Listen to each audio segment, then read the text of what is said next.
बात है साल 2019, तारीख 21 जून, शाम का वक्त। कुछ लोग टहलते हुए मुंबई के नाला सोपारा में श्रीराम नगर में एक ओवरब्रिज के पास बैग में लाश देखते हैं।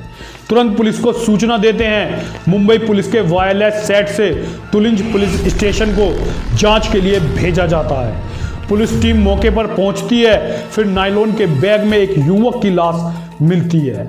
सिर और चेहरे पर गंभीर चोट के निशान, पूरे बदन पर खूनी खून। चेहरा पहचानना मुश्किल था। लाश पहचानने के लिए पुलिस के पास कोई क्लू नहीं था सिवाय उसके जिस्म को ढकने वाले कपड़े के। लिहाजा पुलिस ने उस लाश की शर्ट को खूब अच्छे तरह से जांचा। उसमें पुलिस को कुछ अजीब नजर आया। असल में युवक ने जो शर्ट पहनी थी उसके 4 बटन थोड़े अलग थे। उन 4 बटन में एक थोड़ा टूटा हुआ था। असल में जो ये बटन थे शर्ट के बाकी बटनों से अलग थे। कलर ज़्यादा चमकदार डिजाइन के थे। ऐसा देखने में लग रहा था इन बटनों को खास वजह से अलग से लगवाए गए थे। इसलिए पुलिस ने शर्ट के कॉलर पर टेलर का नाम चेक किया। उस शर्ट में कॉलर में जो टेलर का नाम लिखा था उसका नाम एसबी मेंस वेयर मुंबई 6 था। इस तरह पुलिस को एक बहुत बड़ा क्लू मिल गया, क्योंकि मुंबई के पिन कोड 6 में अब उस कपड़े सिलने वाले की दुकान को तलाशना था, जिसे पुलिस ने आसानी से ढूंढ लिया। ये दुकान कमाठीपुरा में थी। फिर पुलिस ने उस टेलर के पास पहुंची और उससे पूछताछ शुरू की। उसकी शर्ट को दिखाया और बटन को भी, साथ में मरने वाले की फोटो दिखाई, जिसे देखकर टेलर ने पहचान लिया। उसने बताया कि ऐसी डिजाइनर बटन वाली शर्ट वो कृष्णा ही सिलवाता था। अब पुलिस को थोड़ी तसल्ली हुई, कम से कम मरने वाले का नाम तो पता चला। अब पुलिस ने उसका पता पूछा। तब टेलर ने बताया कि उसका पूरा एड्रेस तो नहीं पता है, लेकिन इतना जरूर पता है कि ये शख्स जब भी अपने कपड़े सिलवाता था तो शर्ट में 3 से 4 बटन अलग कलर और डिजाइन वाले लगवाता था। उसने एक बार मुंबई सेंट्रल में किसी मुस्लिम होटल में काम करने की जानकारी दी थी। इसलिए पुलिस की टीम सेंट्रल मुंबई के उन होटल में कृष्णा की पड़ताल शुरू की जिसके मालिक मुस्लिम समुदाय से थे। पुलिस की कई टीम की जांच में वो होटल भी मिल गया जिसमें कृष्णा काम करता था। अब पुलिस ने वहां पर फोटो दिखाई तो तुरंत पहचान लिया गया। होटल मालिक ने बताया कि ये कृष्णा ही है, लेकिन वो 4 दिन से होटल ही नहीं आया है। उसके बारे में कोई जानकारी नहीं है। इसके बाद पुलिस ने पूछा कि होटल में और कोई ऐसा जो उसका दोस्त हो। तब पता चला कि उसका एक दोस्त है जो भाईदर में रहता है, लेकिन चौंकाने वाली बात है कि वो भी 4 दिन से ही होटल नहीं आ रहा है। ये सुनते ही पुलिस को लगा कि शायद अब कातिल का कनेक्शन मिल गया है, क्योंकि 4 दिन से कृष्णा भी लापता था और होटल में काम करने वाला उसका एक साथी भी। इसलिए पुलिस ने भाईदर में रहने वाले का पता लगाया और तुरंत उसके पास पहुंच गई। पुलिस की किस्मत अच्छी थी कि वो शख्स कमरे में ही मिल गया। पुलिस ने उससे कृष्णा के बारे में पूछताछ की। ये भी पूछा कि वो 4 दिन से होटल क्यों नहीं गया है। इस पर उसने बताया कि वो काफ़ी बीमार है, इसलिए होटल नहीं जा सका। उसकी हालत देखकर पुलिस को उसकी बात सच लगी, क्योंकि वो बीमार था, काफ़ी कमज़ोर भी था। अब पुलिस जो सोचकर वहाँ पहुँची थी वो पूरा नहीं होता दिख रहा था। लिहाजा अब पुलिस ने उससे पूछताछ की, कृष्णा के बारे में कोई ऐसी बात बताओ जिसके बारे में कम लोगों को जानकारी हो। तब उसने बताया कि कृष्णा नाला सोपारा में एक लड़की के साथ रहता था। उस लड़की का नाम ज्योति है, लेकिन वो ज्योति और कृष्णा कहाँ रहते हैं इसके बारे में ज़्यादा जानकारी नहीं है। अब पुलिस को कृष्णा मर्डर केस में एक ज्योति नाम की लड़की के बारे में नई जानकारी मिली। साथ में पुलिस ने कृष्णा का फ़ोन नंबर भी ले लिया ताकि उसकी कॉल डिटेल से कुछ सुराग का पता लग सके। अब पुलिस ने जब कृष्णा के फोन की कॉल डिटेल की गंभीरता से पड़ताल की तो कुछ अजीब नंबर पर नजर आए, क्योंकि उन नंबरों पर कृष्णा की आखिरी बात हुई थी। इसलिए पुलिस ने उनमें से एक नंबर पर कॉल किया तो वो एक लड़की को मिला।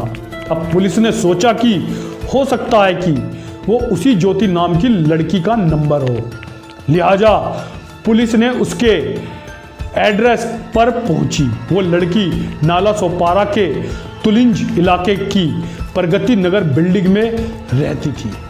पुलिस ने इस लड़की से पूछताछ की, नाम पूछा, तब पता चला कि उसका नाम ज्योति नहीं है।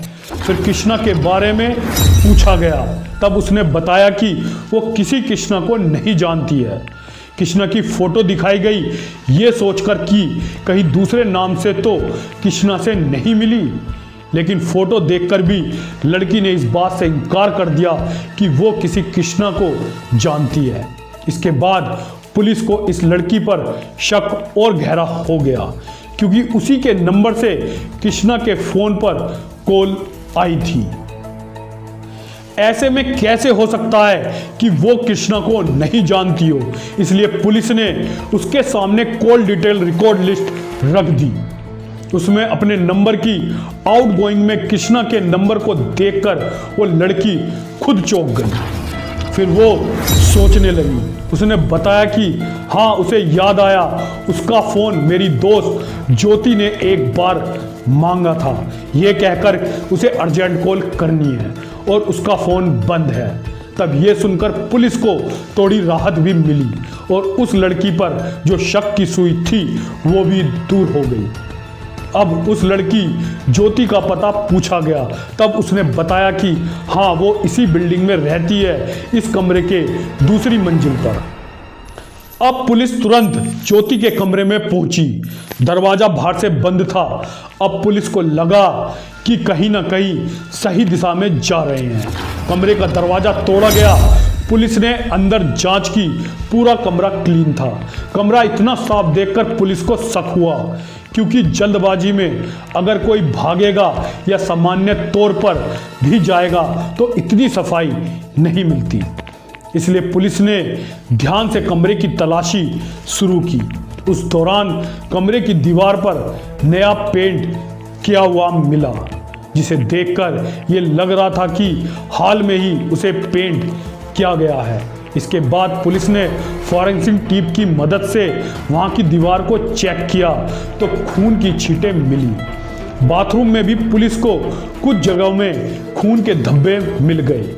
इससे पुलिस को साफ हो गया कि इसी कमरे में कृष्णा की हत्या की गई है। लेकिन हत्या क्यों की गई है, यानी मोटिव का पता करना अभी भी बाकी था। लेकिन अब तक पुलिस को काफी हद तक कातिल के करीब पहुंच चुकी थी। अब पुलिस ने इस इलाके के आसपास के सीसीटीवी फुटेज को खंगाला। इस दौरान 3 लोग संदिग्ध देखे गए। इसमें 2 युवक और एक लड़की दिखी। इसके पास एक बैग भी दिखा था। इसके शक और गहरा हो गया। इस बैग को 2 युवकों ने एक बाइक में रखा और आगे की तरफ निकल गए। अब इस सीसीटीवी फुटेज को ज़्यादा साफ कराकर पुलिस ने ज्योति की दोस्त को दिखाया, जिसके फ़ोन से उसने आखिरी बार कृष्णा को कॉल किया था। उस लड़की ने तुरंत उसे पहचान लिया, वो ज्योति ही थी। अब पुलिस को पूरा यकीन हो गया कि इस वारदात में ज्योति शामिल है। लेकिन वो 2 कौन लोग हैं जो इस हत्या में शामिल है? अब पुलिस ज्योति के साथ उन 2 लोगों की तलाश में जुट गई। अब पुलिस ने उस लड़की से ज्योति का मोबाइल नंबर लिया। उस नंबर की कॉल डिटेल निकाली गई। उससे पुलिस को एक खास नंबर मिला। वो नंबर था किसी मुख्तार का। अब मुख्तार के नंबर की लोकेशन निकाली गई। तब उसकी सबसे ज़्यादा देर तक नाला सोपारा के इलाके की लोकेशन मिली। पुलिस की टीम वहाँ पहुँची, कई घरों में तलाशी ली, तब जाकर मुख्तार के कमरे का पता चला। वहाँ पुलिस ने रेड डाली तो मुख्तार नहीं मिला, लेकिन एक लड़का मिला। वो पुलिस को देखते ही डर गया। पुलिस ने उसे ध्यान से देखा तो उन्हें भी लगा कि इसे कहीं पर देखा है। फिर पुलिस समझ गई कि ये वही शख्स है जो सीसीटीवी में देखा था। पुलिस ने उसका नाम पूछा तो पता चला कि वो सूरज कुमार झा है। फिर मुख्तार कौन है तो उसने बताया कि वो मेरा दोस्त है। पुलिस ने जब उसे सीसीटीवी फुटेज दिखाया तो वो समझ गया कि पुलिस यहाँ पर क्यों और किस वजह से आई है। फिर उसने पूरी बात बता दी। उसने बताया कि उसका दोस्त मुख्तार है, लेकिन मैंने मर्डर नहीं किया है, मैं तो बस लाश को ठिकाने लगाने में शामिल था। उसने बताया कि मुख्तार और ज्योति ने मिलकर उसकी हत्या की है। उसने बताया कि मुख्तार और ज्योति दोनों प्यार करते हैं। अब पुलिस ने मुख्तार और ज्योति की तलाश की लेकिन कुछ नहीं मिला। तो पुलिस ने मुख्तार के सभी दोस्तों को सचेत किया कि कैसे भी वो संपर्क करे तो तुरंत पुलिस को बताना होगा। सभी के फोनों की जांच हम लोग कर रहे हैं। करीब 1 महीने बीतने के बाद मुख्तार ने अपने एक दोस्त से संपर्क किया। उसे बताया कि वो अपने फ़ोन की EMI नहीं भर पा रहा है, इसलिए वो कुछ पैसे दे दे। उस दोस्त ने पैसे तो दिए, साथ में ही पुलिस को भी उसकी लोकेशन की सूचना दे दी।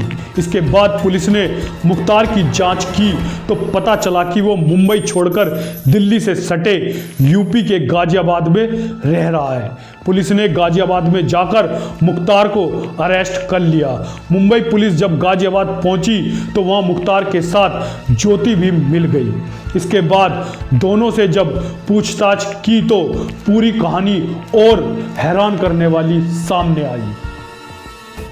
अब पुलिस की पूछताछ में ज्योति ने पूरी कहानी सिलसिलेवार ढंग से बताई। कहानी कुछ इस प्रकार से थी। ज्योति यूपी के महाराजगंज की रहने वाली थी। उसका भाई यूपी पुलिस में है, लेकिन उसका अफेयर पास में रहने वाले एक लड़के से था। लेकिन भाई नहीं चाहता था कि उसकी बहन लव मैरिज करे। बात जनवरी 2018 की है। ज्योति ने तय किया कि वो अपने प्रेमी के साथ घर छोड़कर भाग जाएगी। उसने किया भी ऐसा। प्रेमी के साथ महाराजगंज से भागकर लखनऊ पहुंची। लखनऊ रेलवे स्टेशन पर दोनों रुके थे। उसी दौरान उसके प्रेमी के मन में डर बैठ चुका था। ये डर था ज्योति के भाई का, क्योंकि वो पुलिस में था।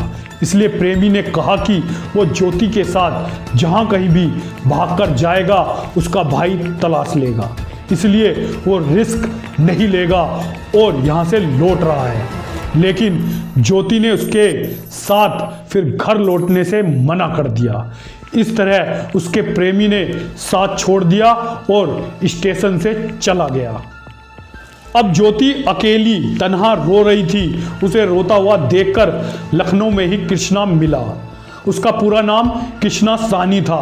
उसी ने ज्योति को प्यार से समझाया और फिर अपने साथ मुंबई चलने को कहा। कृष्णा की दरियादिली देखकर ज्योति खुश हो गई। वो उसके साथ मुंबई आ गई। दोनों नाला सोपारा के ओसवाल नगरी में रहने लगे। कृष्णा होटल में काम करता था। ज्योति भी कुछ काम की तलाश में थी। इस तरह कई महीने गुजर जाते हैं। इसी बीच कृष्णा को एक दिन पता चलता है कि महाराजगंज से लापता ज्योति को तलाशने वाले के लिए 30,000 रुपये का इनाम रखा गया है। उस दिन कृष्णा ने काफ़ी शराब पी रखी थी, इसलिए नशे में उसने इनाम के चक्कर में लालच में आ गया। उसने यूपी में फ़ोन पर बता दिया कि ज्योति इस समय मुंबई में है, वो इसके बारे में सुराग दे सकता है। लेकिन अगले दिन जब नशा टूटा तो उसने बातों ही बातों में ज्योति के ये इनाम वाली जानकारी बता दी। बस इसी बात से ज्योति काफ़ी नाराज़ हो गई। उसने कहा कि 30,000 रुपये के लिए वो उसे ही बेच डालेगा। तब से ज्योति उससे दूरी बनाने लगी थी। लेकिन चूंकि कृष्णा ने फ़ोन कर दिया था, इसलिए दोनों को यूपी पुलिस ट्रेस कर सकती थी। इसलिए दोनों ने पुराने फ़ोन को बंद करके अपना कमरा भी बदल लिया। अब दोनों नाला सोपारा के ओसवाल नगरी में आकर किराए में रहने लगे। जहां जिस कमरे में रहते थे उसका मकान मालिक का भांजा मुख्तार था। मुख्तार अपने मामा से मिलने वहां आता था। तभी मुख्तार की मुलाकात ज्योति से हुई। फिर दोनों में दोस्ती और प्यार हो गया। अब मई 2019 आ चुका था। उसी समय अचानक कृष्णा को कैटरिंग के काम के लिए 1 महीने के लिए पुणे जाना पड़ा। इसी बीच मुख्तार और ज्योति में प्यार परवान चढ़ चुका था। ज्योति बिना बताए मुख्तार के साथ प्रगति नगर में शिफ्ट हो गई थी। जब कृष्णा लौटा तो उसे पता चल गया कि ज्योति किसी और के साथ दूसरी जगह शिफ्ट हो गई है। तब उसने ये पता लगा लिया कि ज्योति प्रगति नगर में कहाँ रह रही है। वो उसके पास जाकर लड़ाई करने लगा था। इसके बारे में ज्योति ने मुख्तार को भी जानकारी दी, जिसके बाद से वो भी कृष्णा से नाराज था।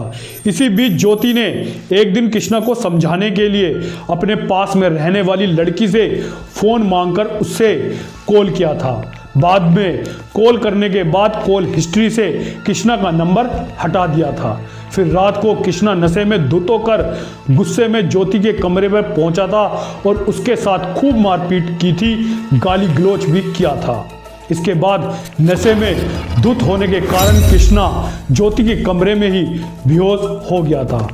काफी देर बाद जब मुख्तार कमरे में आया तो कृष्णा को देखकर तिल मिला गया। उसने गुस्से में हथौड़े से उसके सिर और चेहरे पर दर्जनों बार हमला किया, जिससे उसकी मौत हो गई। इसके बाद मुख्तार ने अपने दोस्त सूरज कुमार झा को बुलाया और फिर आधी रात के बाद तीनों ने मिलकर कृष्णा की लाश को बैग में डालकर ठिकाने लगा दिया था। लेकिन आखिरकार पुलिस ने तीनों को दबोच ही लिया। इस तरह पुलिस ने उस शर्ट के 4 डिजाइनर बटन से पहले उस लाश की पहचान की और फिर आखिर में 1.5 महीने की पड़ताल में कातिलों को गिरवान तक उनका हाथ पहुंच गया।